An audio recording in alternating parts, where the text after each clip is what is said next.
Why you overthink everything. There is a version of you that never stops talking. Not out loud. Underneath. Replaying a conversation from 3 days ago.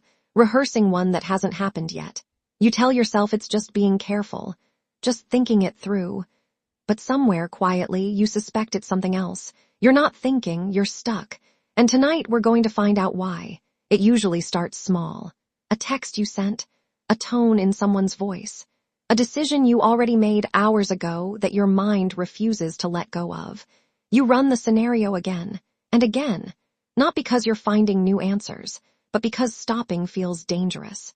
This is not a character flaw. It has a name. Psychologists call it rumination, a repetitive, passive focus on distress and its possible causes without ever reaching resolution. Unlike problem solving, rumination doesn't move forward. It circles. And there's a reason your brain chose the circle instead of the exit. You are not broken for overthinking. You are not weak. You are not too much. Overthinking is not a personality defect. It's a strategy, one your nervous system learned, probably a long time ago, because at some point, staying alert kept you safe. Somewhere back there, uncertainty may have meant danger. Unpredictability may have meant pain. So your mind built a system. If I think about it enough, I can prevent it from hurting me again. That system worked once. It's just still running, long after the danger left the room. Here is what's actually happening inside your skull. When you overthink, a network in your brain called the default mode network activates. This is the part of you that runs in the background, self-referential thought, memory replay, imagined futures. It's the same network that lets you plan and reflect. But under chronic stress, it can get stuck in a loop, firing the same patterns over and over, like a record with a scratch in it.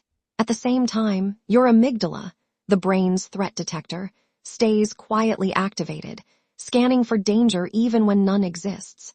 It doesn't know the difference between a tiger and an awkward text message.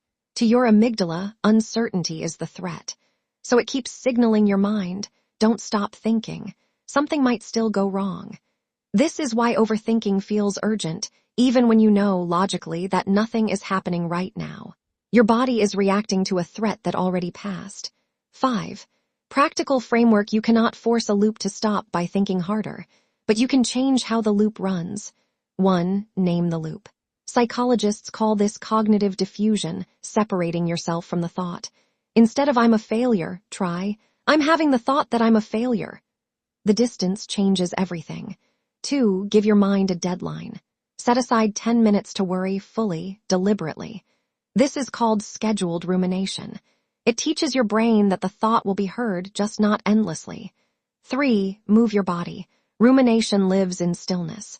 Even light movement, walking, stretching, shifts activity away from the default mode network and back into the present. 4. Ask a different question. Not "why did this happen?"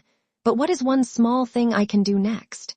This shifts your brain from rumination to problem solving, 2 different circuits entirely.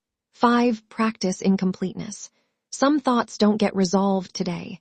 Tolerating that discomfort, rather than solving it away, is what actually builds the kind of mind that doesn't need to loop. 6. Integration. Here's the simplest way to hold all of this. Your mind is not your enemy. It is a smoke alarm that once saved your life and never learned the fire is out. Overthinking isn't proof that something is wrong with you. It's proof that some part of you is still trying to protect you, using outdated instructions. Your job isn't to silence that part. It's to gently update it. You don't need a perfect mind. You need a kind one that can notice a thought without obeying it. Tonight, when the loop starts again, you don't have to fight it. Just notice it.